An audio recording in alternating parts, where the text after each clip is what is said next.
The Voice in the Night by William Hope Hodgson. It was a dark, starless night. We were becalmed in the North Pacific. Our exact position I do not know, for the sun had been hidden during the course of a weary, breathless week by a thin haze, which had seemed to float above us, about the height of our mastheads, at whiles descending and surrounding the shrouding sea. With there being no wind, we had steadied the tiller, and I was the only man on deck. The crew, consisting of 2 men and a boy, were sleeping forward in their den, while Will, my friend and the master of our little craft, was aft in his bunk on the port side of the little cabin. Suddenly, from out of the surrounding darkness, there came a hail. "Schooner! Ahoy!" The cry was so unexpected that I gave no immediate answer because of my surprise. It came again, a voice curiously throaty and inhuman, calling from somewhere upon the dark sea away on our port broadside. "Schooner! Ahoy!"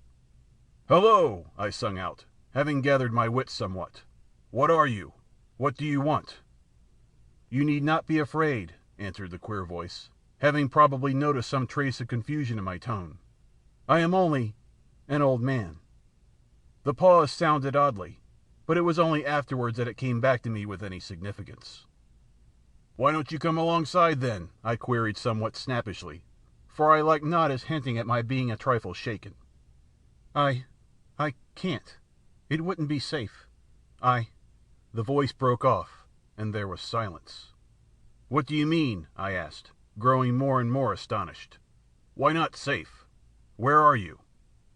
I listened for a moment, but there came no answer. And then, a sudden indefinite suspicion, of I knew not what, coming to me, I stepped swiftly to the binnacle and took out the lighted lamp. At the same time, I knocked on the deck with my heel to awaken Will. Then I was back at the side, throwing the yellow funnel of light out into the silent immensity beyond our rail. As I did so, I heard a slight muffled cry, and then the sound of a splash as though someone had dipped oars abruptly. Yet I cannot say that I saw anything with certainty, save it seemed to me that with the first flash of the light there had been something upon the waters, where now there was nothing. "Hello there!" I called. "What foolery is this?" But there came only the indistinct sounds of a boat being pulled away into the night. Then I heard Will's voice from the direction of the after scuttle. "What's up, George?" "Come here, Will," I said. "What is it?" he asked, coming across the deck. I told him the queer thing which had happened. He put several questions, then after a moment's silence he raised his hands to his lips and hailed, "Boat! Ahoy!" From a long distance away there came back to us a faint reply, and my companion repeated his call. Presently, after a short period of silence, there grew on our hearing the muffled sound of oars, at which Will hailed again. This time there was a reply. "Put away the light." "I'm damned if I will," I muttered. But Will told me to do as the voice bade, and I shoved it down under the bulwarks. "Come nearer," he said, and the oar strokes continued. Then, when apparently some half-dozen fathoms distant, they again ceased. "Come alongside!" exclaimed Will. "There's nothing to be frightened of aboard here." "Promise me that you will not show the light." "What's to do with you," I burst out, "that you're so infernally afraid of the light?" "Because," began the voice, and stopped short. "Because what?" I asked quickly. Will put his hand on my shoulder. "Shut up a minute, old man," he said in a low voice. "Let me tackle him." He leant more over the rail. "See here, mister," he said. "This is a pretty queer business, you coming upon us like this, right out in the middle of the blessed Pacific. How are we to know what sort of hanky-panky trick you're up to? You say there's only one of you. How are we to know, unless we get a squint at you, eh? What's your objection to the light, anyway?" As he finished I heard the noise of the oars again, and then the voice came, but now from a greater distance, and sounding extremely hopeless and pathetic. "I am sorry, and I would not have troubled you, only I am hungry, and so is she." The voice died away, and the sound of oars dipping irregularly was borne to us. "Stop!" sung out Will. "I don't want to drive you away. Come back. We'll keep the light hidden if you don't like it." He turned to me. "It's a damn queer rig, this, but I think there's nothing to be afraid of." There was a question in his tone, and I replied, "No, I think the poor devil's been wrecked around here and gone crazy." The sound of the oars drew near. "Shove that lamp back in the binnacle," said Will, and then he leaned over the rail and listened. I replaced the lamp and came back to his side. The dipping of the oars ceased some dozen yards distant. "Won't you come alongside now?" asked Will, in an even voice. "I have had the lamp put back in the binnacle." "I cannot," replied the voice. "I dare not come nearer. I dare not even pay you for the provisions." "That's all right," said Will, and hesitated. "You're welcome to as much grub as you can take." Again he hesitated. "You are very good," exclaimed the voice. "May God, who understands everything, reward you." It broke off huskily. The lady," said Will abruptly, "is she—" "I have left her behind upon the island," came the voice. "What island?" I cut in. "I know not its name," returned the voice. "I would to God—" it began, and checked itself suddenly. "Could we not send a boat for her?" asked Will at this point. "No!" said the voice, with extraordinary emphasis. "My God, no!" There was a moment's pause, then it added, in a tone which seemed a merited reproach, "It was because of our want I ventured, because her agony tortured me." "I'm a forgetful brute!" exclaimed Will. "Just wait a minute, whoever you are, and I will bring you up something at once."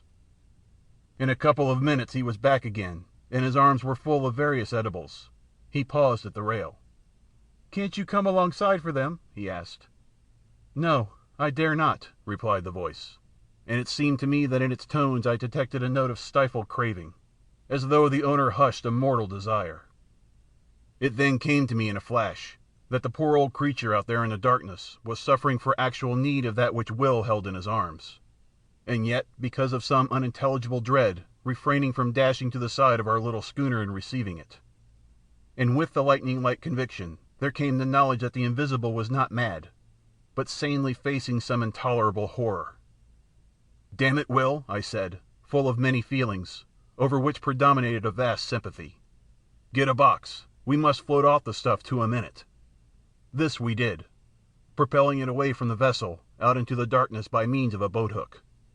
In a minute a slight cry from the invisible came to us, and we knew that he had secured the box. A little while later he called out a farewell to us, and so heartful a blessing that I am sure we were the better for it. Then, without more ado, we heard the ply of oars across the darkness. "Pretty soon off," remarked Will, with perhaps just a little sense of injury. "Wait," I replied. "I think somehow he'll come back. He must have been badly needing that food." "And the lady," said Will.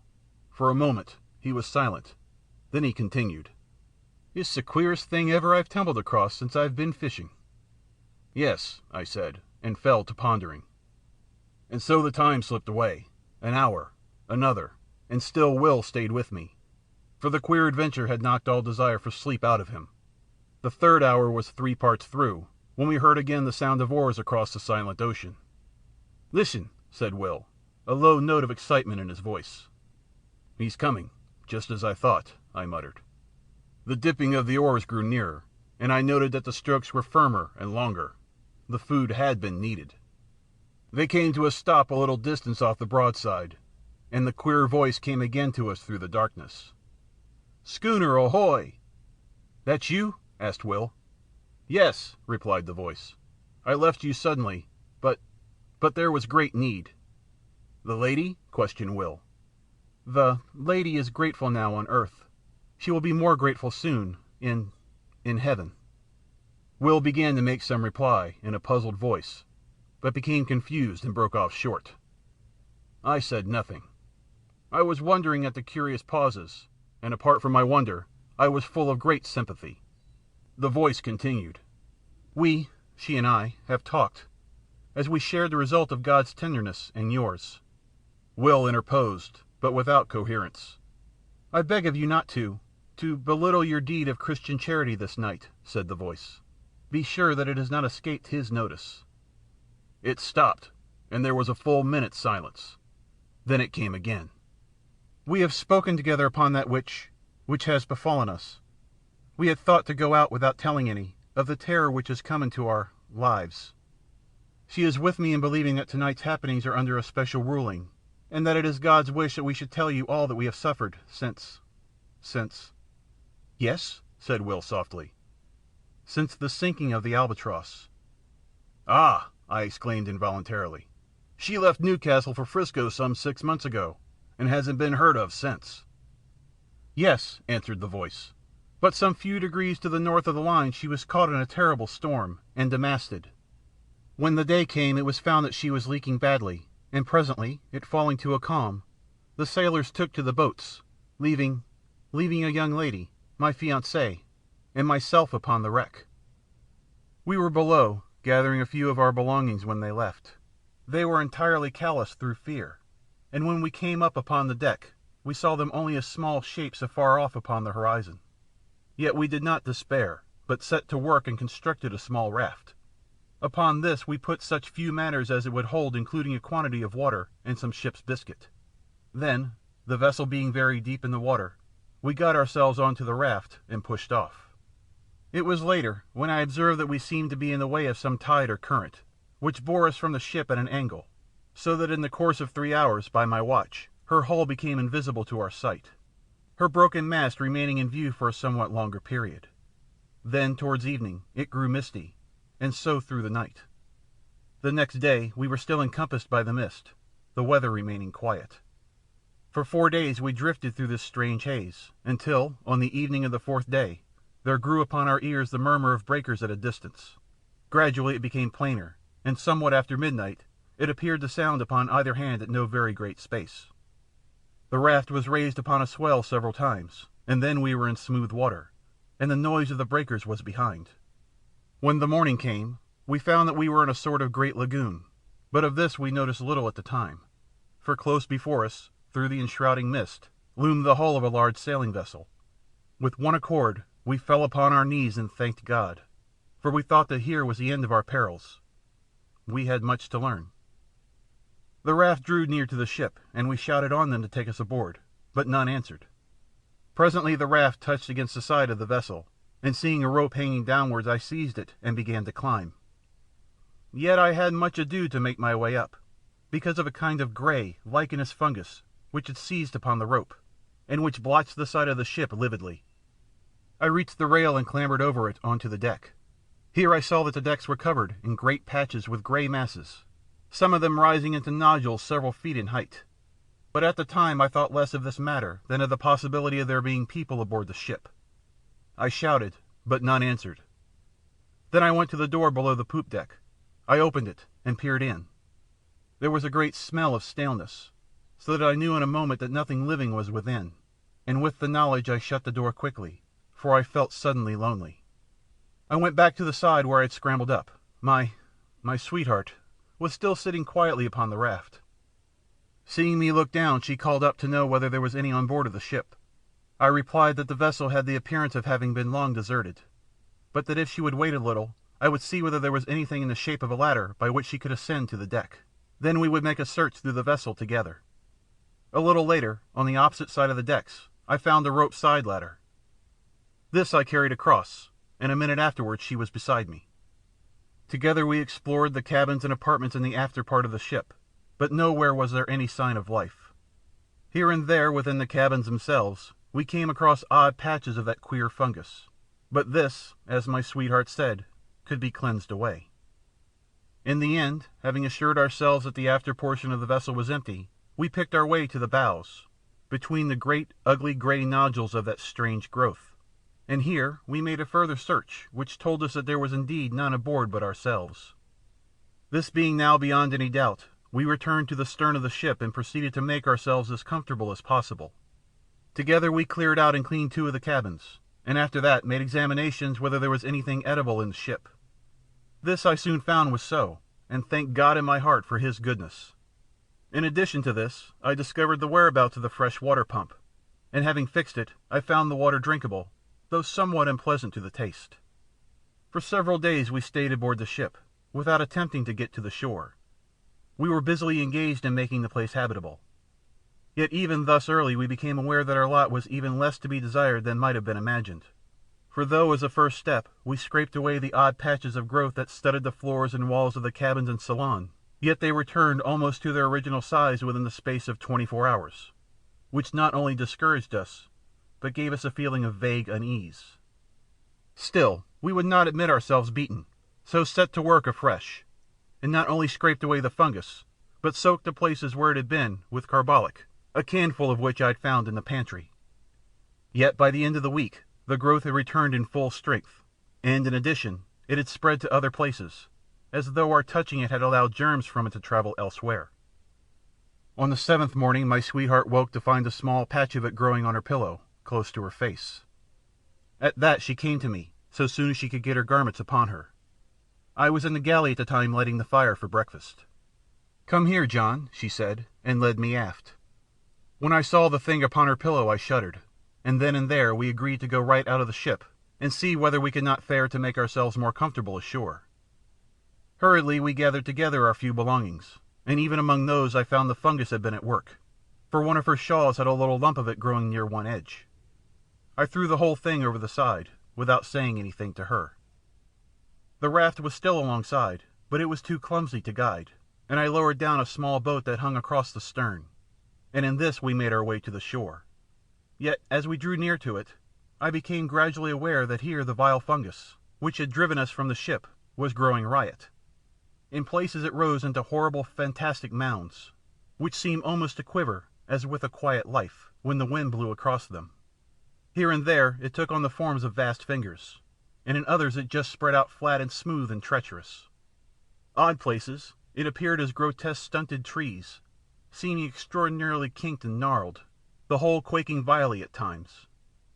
At first it seemed to us that there was no single portion of the surrounding shore which was not hidden beneath the masses of the hideous lichen. Yet in this I found we were mistaken, for somewhat later, coasting along the shore at a little distance, we descried a smooth white patch of what appeared to be fine sand, and there we landed. It was not sand. What it was I do not know. All that I have observed is that upon it the fungus will not grow, while everywhere else, save where the sand-like earth wanders oddly pathwise amid the grey desolation of the lichen, there is nothing but that loathsome greyness. It is difficult to make you understand how cheered we were to find one place that was absolutely free from the growth, and here we deposited our belongings. Then we went back to the ship for such things as it seemed to us we should need.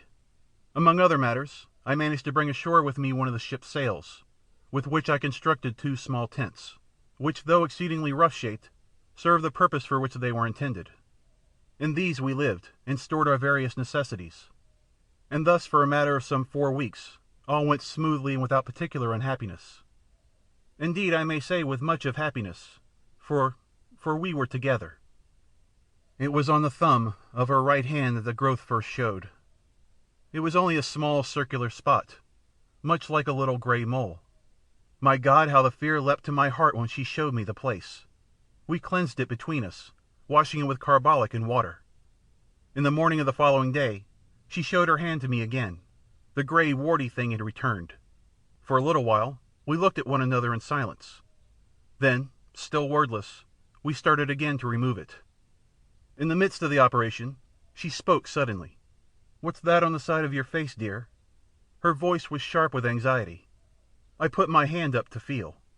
"There, under the hair by your ear. A little to the front a bit."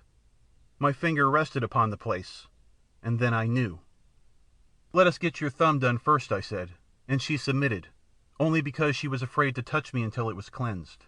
I finished washing and disinfecting her thumb, and then she turned to my face. After it was finished, we sat together and talked a while of many things, for there had come into our lives sudden, very terrible thoughts. We were, all at once, afraid of something worse than death. We spoke of loading the boat with provisions and water and making our way out onto the sea. Yet we were helpless, for many causes, and the growth had attacked us already. We decided to stay. God would do with us what was his will. We would wait. A month, 2 months, 3 months passed, and the places grew somewhat, and there had come others. Yet we fought so strenuously with the fear that its headway was but slow, comparatively speaking. Occasionally we ventured off to the ship for such stores as we needed. There we found that the fungus grew persistently. One of the nodules on the main deck became soon as high as my head. We had now given up all thought or hope of leaving the island. We had realized that it would be unallowable to go among healthy humans, with the things from which we were suffering. With this determination and knowledge in our minds, we knew that we should have to husband our food and water, for we did not know at that time, but that we should possibly live for many years. This reminds me that I have told you that I am an old man. Judged by the years, this is not so. But, he broke off, then continued somewhat abruptly. As I was saying, we knew that we should have to use care in the matter of food, but we had no idea then how little food there was left of which to take care.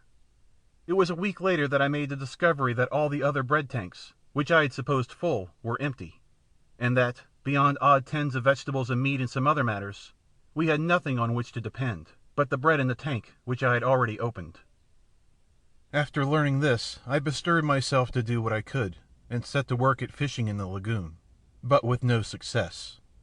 At this I was somewhat inclined to feel desperate until the thought came to me to try outside the lagoon in the open sea. Here at times I caught odd fish, but so infrequently that they proved of but little help in keeping us from the hunger which threatened. It seemed to me that our deaths were likely to come by hunger, and not by the growth of the thing which had seized upon our bodies. We were in this state of mind when the 4th month wore out, when I made a very horrible discovery. One morning, a little before midday, I came off from the ship with a portion of the biscuits which were left. In the mouth of her tent I saw my sweetheart sitting, eating something. "What is it, my dear?" I called out as I leapt ashore. Yet on hearing my voice she seemed confused, and turning, slyly threw something towards the edge of the little clearing. It fell short, and a vague suspicion having arisen within me, I walked across to pick it up. It was a piece of the grey fungus. As I went to her with it in my hand, she turned deadly pale, then rose red. I felt strangely dazed and frightened. My dear, I said, and could say no more. Yet at words she broke down and cried bitterly. Gradually, as she calmed, I got from her the news that she had tried it the preceding day, and liked it. I got her to promise on her knees not to touch it again, however great our hunger. After she had promised, she told me that the desire for it had come suddenly, and that until the moment of desire, she had experienced nothing towards it but the most extreme repulsion. Later in the day, feeling strangely restless, and much shaken with the thing which I had discovered, I made my way along one of the twisted paths, formed by the white sand-like substance, which led among the fungoid growth. I had once before ventured along there, but not to any great distance. This time, being involved in perplexing thought, I went much further than hitherto. Suddenly I was called to myself by a queer hoarse sound on my left. Turning quickly, I saw that there was movement among an extraordinarily shaped mass of fungus close to my elbow. It was swaying uneasily, as though it possessed life of its own. Abruptly, as I stared, the thought came to me that the thing had a grotesque resemblance to the figure of a distorted human creature. Even as the fancy flashed into my brain, there was a slight sickening noise of tearing, and I saw that one of the branch-like arms was detaching itself from the surrounding grey masses, and coming towards me. The head of the thing, a shapeless grey ball, inclined in my direction. I stood stupidly, and the vile arm brushed across my face. I gave out a frightened cry, and ran back a few paces. There was a sweetish taste upon my lips where the thing had touched me. I licked them, and was immediately filled with an inhuman desire. I turned and seized a mass of the fungus. Then more, and more. I was insatiable. In the midst of devouring, the remembrance of the morning's discovery swept into my mazed brain. It was sent by God. I dashed the fragment I held to the ground. Then, utterly wretched, and feeling a dreadful guiltiness, I made my way back to the little encampment. I think she knew, by some marvellous intuition which love must have given, so soon as she set eyes on me. Her quiet sympathy made it easier for me, and I told her of my sudden weakness, yet omitted to mention the extraordinary thing which had gone before. I desired to spare her all unnecessary terror. But for myself I had added an intolerable knowledge, to breed an incessant terror in my brain. For I doubted not but that I had seen the end of one of those men who had come to the island in the ship in the lagoon, and in that monstrous ending I had seen our own. Thereafter we kept from the abominable food, though the desire for it had entered our blood. Yet our drear punishment was upon us, for day by day, with monstrous rapidity, the fungoid growth took hold of our poor bodies. Nothing we could do would check it materially, and so we who had been human became, well, it matters less each day. Only we had been man and maid. And day by day the fight is more dreadful, to withstand the hunger lust for the terrible lichen. A week ago we ate the last of the biscuit, and since that time I have caught 3 fish. I was out here fishing tonight, when your schooner drifted upon me out of the mist. I hailed you. You know the rest, and may God, out of his great heart, bless you for your goodness to a couple of poor outcast souls. There was the dip of an oar, another. Then the voice came again, and for the last time, sounding through the silent surrounding mist, ghostly and mournful. God bless you. Goodbye. Goodbye, we shouted together hoarsely, our hearts full of many emotions. I glanced about me. I became aware that the dawn was upon us. The sun flung a stray beam across the hidden sea, pierced the mist dully, and lit up the receding boat with a gloomy fire. Indistinctly I saw something nodding between the oars. I thought of a sponge, a great grey nodding sponge. The oars continued to ply. They were grey, as was the boat, and my eyes searched a moment vainly for the conjunction of hand and oar. My gaze flashed back to the head. It nodded forward as the oars went backward for the stroke. Then the oars were dipped. The boat shot out of the patch of light, and the thing went nodding into the mist. End of The Voice in the Night by William Hope Hodgson.